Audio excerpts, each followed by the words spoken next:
ہمیں سپورٹ کرنے کے لیے ہمارے چینل کو ابھی سبسکرائب کر لیں اور بیل کے آئیکن پر کلک کر کے ہماری لیٹسٹ ویڈیو کی نوٹیفیکیشن بر وقت حاصل کریں۔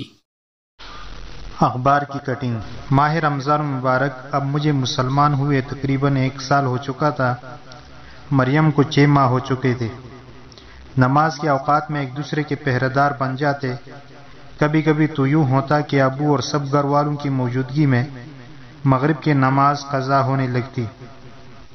میں تو فوراً اشاروں سے فرض کی ادائیگی کر لیتی، لیکن مریم بیچاری ڈر کے مارے کچھ نہ کر سکتی۔ بعد میں قضا پڑھ لیتی، اور کبھی عین اذان ہو رہی ہے اور بھائی ٹیپ ریکارڈ پر فل والیوم سے گانے چلا دیتے۔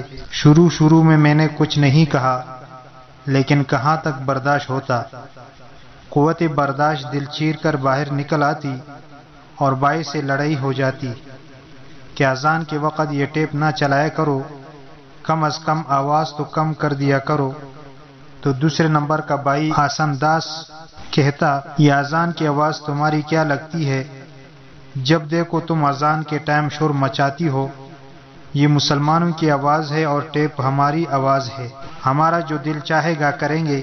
کبھی ہم نے ان کو روکا ہے اذان سے کہ یہ بے وقت ہمیں کیوں ڈسٹرب کرتے رہتے ہو؟ میں نے کہا اف، اللہ ان کو ہدایت دے، سمجھ دے، کم از کم تو اتنا تو شعور دے دے کہ تیری آواز کو سمجھے، بندوں کا نہ سمجھے۔ اتنے میں چھوٹا بھائی 13 سالہ آتا اور کہتا، دیدی میں آواز کم کرتا ہوں، آپ غصہ نہ کیا کرے۔ میں نے دل میں کہا یوں نہیں صحیح تو دعا تو قبول ہوئی۔ یہ جگ تقریباً روزانہ ہونے لگی تھی۔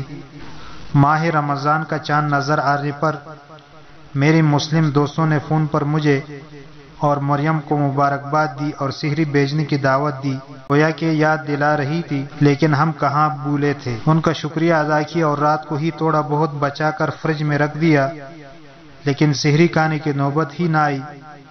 ابو شوگر کے مریض تھے، وہ جاگ رہے تھے اور بار بار باہر آ کر پانی پی رہے تھے، ٹہل رہے تھے۔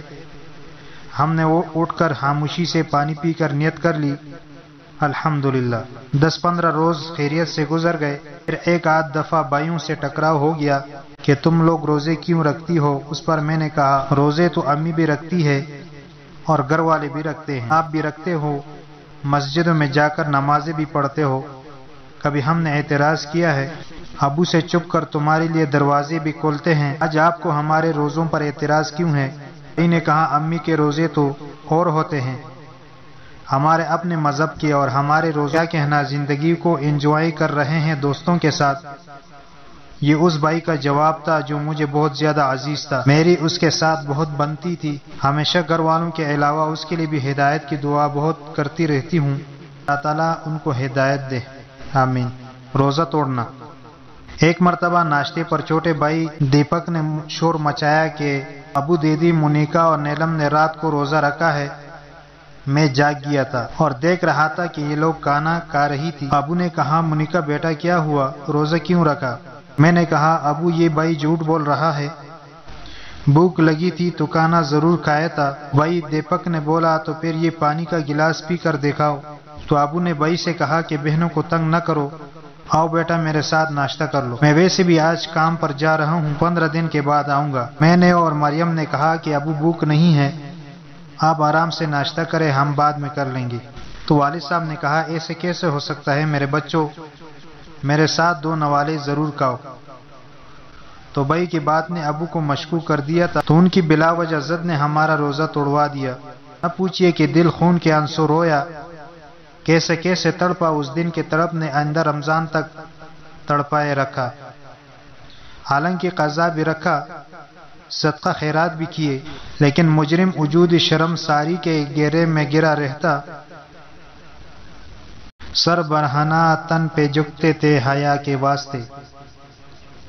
معلوم ہوتا اپنے آقا کے سامنے بے لباس ہو گئے کہ مجھ سے ایک روزہ کی حفاظت نہ ہو سکی۔